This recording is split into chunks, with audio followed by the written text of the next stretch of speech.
안녕하십니까, 김대한입니다. 오늘은 유주상 선수의 경기를 한번 리뷰해 보도록 하겠습니다. 자, 상대가 다니엘 산토스였죠. 제가 이번 유주상 선수 경기도 그렇고 전에 이정영 선수와 그 산토스가 싸우는 것도 제가 중계를 안 했었기 때문에 이번 영상을 찍기 위해서 이정영 선수와의 경기부터 봤는데요. 전형적인 슈트박스 아카데미 스타일이죠. 앞중심을 딱 놓고 싸우는 스타일입니다. 근데 원래 앞중심을 놓으면 더 막 파고 들어가고 이러면서 흘리기도 잘 흘릴 수 있을 것 같지만 앞중심 놓고 상대의 공격을 다 흘린다는 게 굉장히 어렵습니다. 이거는 반응이 빠르다는 이야기예요. 이정영 선수의 펀치에 거의 다 반응을 하는 모습을 볼 수 있었거든요. 왜 뭐 아데사냐나 뭐 맥그리거나 션 스트릭랜드나 다 뒷중심을 하겠어요. 뒷중심을 놓는 게 그만큼 상대의 입장에서는 타격으로 더 치기가 어렵기 때문에 그렇게 하는 거예요. 근데 이 산토스는 슈트박스 그 스타일로 앞으로 밀고 가는데도 굉장히 잘 상대방 공격에 반응을 하는 스타일이더라고요. 이정영 선수에게 큰 거를 몇 개 맞기도 했는데 근데 그거는 같이 공격하다가 걸린 거였어요. 본인이 재고 있을 때 맞은 게 아니라 맞불 놓다가 걸렸는데도 다리가 풀리고 이런 게 없더라고요. 매치비 좋다는 얘기죠. 그래서 전적을 보면 KO패가 없더라고요. 이정영 선수와의 경기는 이정영 선수도 앞중심 잡고 들이대는 스타일이죠. 앞중심 대 앞중심 싸움인데 이 산토스 선수가 빠른 반응, 아까 말씀드린 그걸 이용해서 타격전에서 우위를 점하면서 이정영 선수를 계속 미는 리듬이 나왔고 밀린 이정영 선수에게 레슬링도 섞어줬고요. 이정영 선수가 좀 본인의 그 기세를 살려서 밀려고도 했습니다만 그때마다 이 산토스가 당황하지 않고 연타로 뭐 더 여러 개를 돌려주든지 아니면 플라잉니 같은 큰 동작으로 거리를 먹고 들어가서 다시 본인이 미는 리듬을 확립하든지 아예 싹 빠졌다가 푸더크로 빠르게 티 안 나게 잘 밀고 들어가서 본인이 다시 앞으로 가는 리듬으로 가든지 이런 모습들을 많이 보여줬었거든요. 그런 산토스가 이번 유주상 선수의 상대였는데 일단은 우리 유주상 선수가 훨씬 더 길었죠. 키가 175에 리치는 180cm가 넘으니까요. 그런 긴 리치를 활용해서 거리를 길게 잡고 원거리 타격전을 유주상 선수가 시도했고 산토스는 거기서 무리하게 거리를 좁히려고 하지 않았고 1라운드 초중반까지 계속해서 킥을 많이 활용해주는 모습을 보여줬고요. 잘 끌고 가다가 1라운드 중반쯤에 투 훅에 하나 걸렸었죠. 유주상 선수가. 그 다음에 테이크다운이 한번 산토스 측에서 있었고 일어난 다음에는 산토스도 맞추고 유주상 선수도 맞추고 이런 식으로 1라운드 흘러갔었고 2라운드에 아쉽게도 오른발 앞차기 한번 냈다가 그 다음에 오른발 카프킥 차는 순간에 산토스가 펀치 연타로 밀고 들어오면서 경기가 끝이 났습니다. 유주상 선수는 상당히 특이한 스타일을 갖고 있어요. 가드를 내리고 노가드 스타일로 싸우는데 중심이 완전히 뒤로 가 있는 스타일이 아니에요. 오히려 가운데에 중심을 놓은 스타일이에요. 노가드를 하고 중심을 가운데에 놓고 싸우는 선수로 제일 먼저 떠오르는 사람은 역시 스티븐 톰슨이라고 할 수 있겠죠. 근데 톰슨은 가운데 중심이긴 한데 유주상 선수와 달리 완전히 옆으로 서 있습니다. 그래서 발이 이렇게 서 있는 게 아니라 옆으로 이렇게 돼 있어요. 그러다 보니까 앞뒤로 들락날락하는 게 아주 빠를 수밖에 없거든요. 이 자세의 특성상 펀치를 막 낸다기보다는 옆차기 같은 거 내주면서 앞뒤 스텝 왔다 갔다 스위치도 섞어주고 이러면서 본인 거리를 안전하게 유지하면서 싸우는 게 톰슨인데 유주상 선수는 가운데 중심인데 톰슨처럼 완전히 옆으로 서 있는 스타일이 아니에요. 완전히 옆으로 서 있지 않고 조금 앞을 보고 있는데 그러다가 뒤로 빼는 게 아니라 앞중심을 아예 또 놓고 노가드로 들이대는 경우도 많습니다. 기본적으로 이거는 복서들의 자세라고 할 수가 있어요. 크게 보면은 위대한 무하마드 알리도 이 자세를 잡고 싸웠었어요. 알리의 전성기 때를 보시면 가드를 내리고 있는 거 맞아요. 아웃파이팅 하는 거 맞아요. 근데 도망가려고 그렇게 하는 게 아니라 움직이면서 빈틈을 만들려서 한 대 박으려고 하는 게 이런 스타일의 복서들의 움직임이거든요. 아웃복서들 중에도 도망부터 가면서 일단은 빠지면서 하자 이렇게 하는 스타일들이 분명히 있어요. 근데 무하마드 알리는 일단 내가 움직이자 그래서 상대 빈틈을 만들고 미스를 끌어내자 그 다음에 때리자 이런 스타일의 복싱을 구사했던 선수거든요. 그런 식의 파이팅을 유주상 선수가 UFC 케이지 안에서 구현하려고 하는 건데 이건 완전 하이리스크 하이리턴 스타일입니다. 투자로 치면 뭐 은행이나 부동산 이쪽이 아니라 아주 위험성이 큰 가상화폐, 선물, 저는 뭐 투자는 잘 모르지만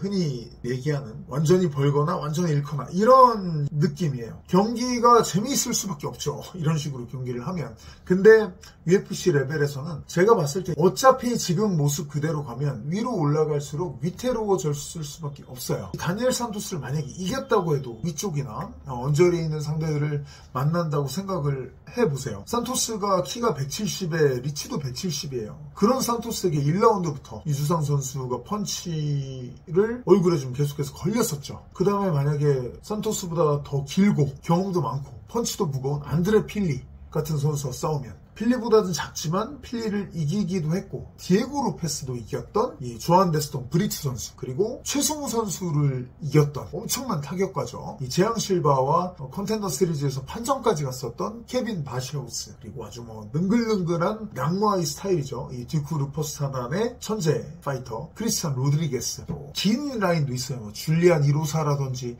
프랑스의 윌리엄 고미스, 션 우드슨 이런 선수들이 요 직후에 만났을 선수들의 후보군에 득실득실한 게 있는 거예요. 타격감은 제가 말씀드린 거죠. 다른 형태의 또 까다로운 사람들은 더 있고요. 그런 것들을 생각해 봤을 때 이 선수야 언제든 뭐 이길 수도 있고 질 수도 있는 거니까 발전의 기회로 삼으면 좋겠다고 생각을 하고 개인적으로 아까 말씀드린 대로 가운데 중심을 놓는 게 아니라 아데사냐나 맥그리거 하는 것처럼 아예 머리를 더 뒤로 빼서 뒷중심 자세를 잡고 싸우는 거를 섞어줄 필요가 있다고 생각을 합니다. 계속 이렇게 싸우는 게 아니라 이렇게 하고 있지만 뒤로 뺄 때도 많이 있는 거죠. 어차피 유주상 선수의 성향이 주먹을 박는 걸 좋아하는 스타일이기 때문에 스티븐 톰스처럼 이 가운데 중심 잡고 가라데 자세로 서서 옆차기 노리기 이런 거는 제가 보기엔 성향이 안 맞아요. 어차피 박는 스타일인데 지금은 일단 박으려고 하는 성향이 너무 강해요. 그러니까 재밌는 거지만 업그레이드를 위해서는 일단 박으려고 하는 게 아니라 일단 한번 쓱 간보러 가주는 요게 필요합니다. 맥그리거 보세요. 왼손잡이 잡고 쭉 뻗어놓고 뒷중심 놓고 간보러 가죠. 그랬다가 상대가 거칠게 저항하면 백스텝으로 쭉 빠지죠. 또 간보러 갔다가 빠지고 이 흐름 속에서 하나하나씩 잡아 나가다가 기회가 났을 때 레프트 스트레이트를 써주면서 잡아나가는 게 맥그리거의 스타일이죠. 격투기 시합에 나서는 호흡을 더 길게 갖고 가는 거죠. 육상으로 치면 이제까지는 유주상 선수가 200m나 400m를 뛰는 듯한 호흡으로 상대방과의 타격전에 접근을 한다면 이제는 1500m다.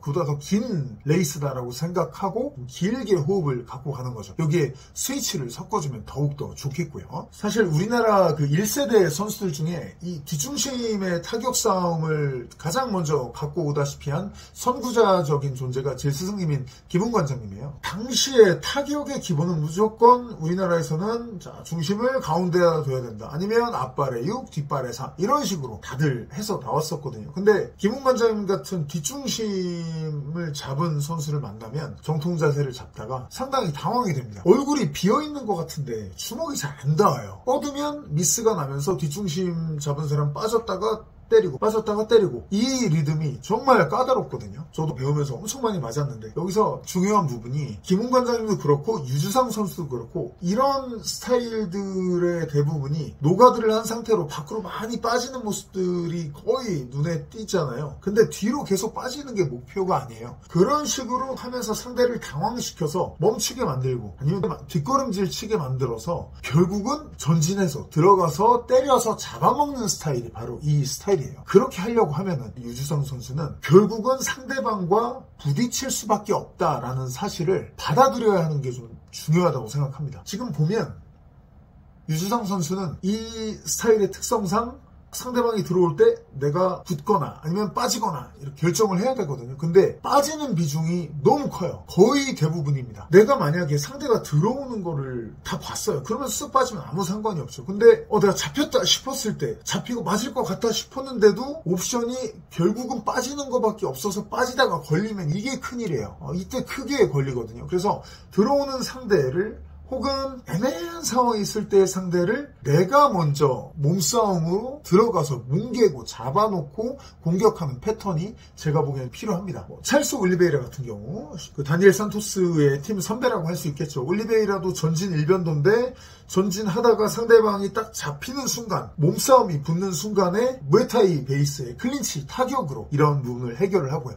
존 존스 같은 경우는 상대방이 들어왔을 때 빠지는 때도 있지만 잡으면서 일단 레슬링 싸움으로 소목 싸움 같은 걸로 받아주면서 상대방을 뭉개놓고 그러다가 상대방이 더 이상 들어오지 못하고 멈추면 그때서야 엘보우나 니킥 같은 타격을 활용을 합니다. 그 상태에서 상대가 또 밀리면 케이지까지 밀어놓고 내려가서 안정적으로 테이크다운을 시도를 해서 성공을 시키고요. 어떤 형태든 상관은 없어요. 근데 이 부분이 확실히 제가 보기엔 있어야 돼요. 제가 보기엔 가장 중요하고요. 기술적으로 보면 산토스전을 자세히 보시면 킥 활용을 할 때 왼발보다 오른발의 활용이 눈에 띄게 빈도가 높습니다. 가드를 내리고 싸우는 스타일인데 오른발을 그렇게 찬다는 것 자체가 유주상이라는 선수의 스타일을 얘기하는 거예요. 아주 대담한 선수라는 것을. 하지만 역시 이번에 나온 것처럼 리스크가 큽니다. 그래서 의식적으로 왼발을 많이 활용해주면 제가 보기엔 궁합이 굉장히 잘 맞을 거예요. 가장 대표적인 게 볼카노프스키의 왼발 로우킥이라고 할 수 있겠죠. 아주 기다란 잽과 같은 역할을 하면서 신장이 크지 않은 이 볼카노프스키의 그런 거리 싸움을 원활하게 이끌어가는 주요 무기가 됐다는 거 저희가 봐왔잖아요. 그런 것도 좋겠고 또 허공에다가 좀 가짜 공격, 가짜 펀치 같은 것을 많이 섞어주는 것도 좋을 것으로 보여요. 유주상 선수의 경기들을 보면 너무 깔끔하고 너무 딱 떨어지는 느낌이 있어요. 근데 같은 체급의 맥스 할로웨이나 볼카노프스키도 그렇고 유세프 잘랄 이런 선수들의 경기를 보시면 가짜, 진짜 펀치가 뒤섞여 있는 것을 보실 수가 있어요. 뭐가 거리를 좁히는 펀치인지 가짜인지, 뭐가 얼굴에 확확 들어오는 진짜인지 이게 페이크 모션과 섞여서 알기가 힘들어요. 물론 선이 굵은 디에고 로페스나 조시에맨 이런 스타일들도 있습니다. 하지만 제가 보기에는 유주상 선수하고 문법이 맞지 않고요. 제가 그 말씀드리는 테크니컬한 부분들이야 유주상 선수의 팀이 저보다 훨씬 더 잘 알고 계실 건데 마지막으로 유주상 선수와 비슷한 어려움을 겪었다가 회복한 아주 좋은 예가 있습니다. 바로 섀도우 선수예요. 섀도우 선수도 이 날카로운 장검 같은 라이트 스트레이트 너무 좋은 특기로 갖고 있는 선수인데 이게 뚫린 다음에 많이 힘들어 했었는데 최근에 모습들을 보면 힘들었던 부분들을 많이 해결을 해서 활동을 잘 하고 있는 거잖아요. 정찬성 선수 같은 경우는 원래부터 테크니션이었지만 싸움꾼이었어요. 그러면서 그 스타일 안에서 체계가 다듬어진 스타일이기 때문에 현재 유주상 선수의 어려움을 극복하는데 참고할 만한 예로서는 제가 보기엔 부적합합니다. 정찬성은 아예 중소무대에서 활동할 때부터 상대방이 거리를 뚫고 들어오면 당황하는 게 아니라 환영을 했어요. 왜냐면 거기서 난전에서 늘 강했기 때문에 원래부터 깔끔한 싸움을 지향했던 적이 없고 늘 난전을 만들어서 나랑 싸우자, 오늘 한번 죽어보자 이런 식으로 싸워서 관중들을 열광시켰고 거기서 시작해서 테크닉을 입혔던 선수이기 때문에 제가 보기에는 참고할 만한 예시는 정찬성 선수보다는 섀도우 선수가 훨씬 더 맞다고 생각을 합니다. 현재 보면은 유주상 선수가 경기 중에 도발이라든지 이런 면을 보였다가 패배를 했기 때문에 많은 분들께서 비판을 해주시는데 비판을 해주시는 거야 당연히 저희 스포츠를 봐주시는 팬 여러분들의 자유이십니다. 하지만 제가 이쪽에서 일하는 사람으로서 부탁드리고 싶은 것은 거기서 나오는 도발은 제 눈에는 어떻게 보이냐면 정말 신나서 진짜 상대를 막 얕봐서 나오는 그런 도발이 아니에요. 싸움의 연속이라고 생각하시면 됩니다. 아까 언급드렸던 위대한 무하마드 알리도 경기 중에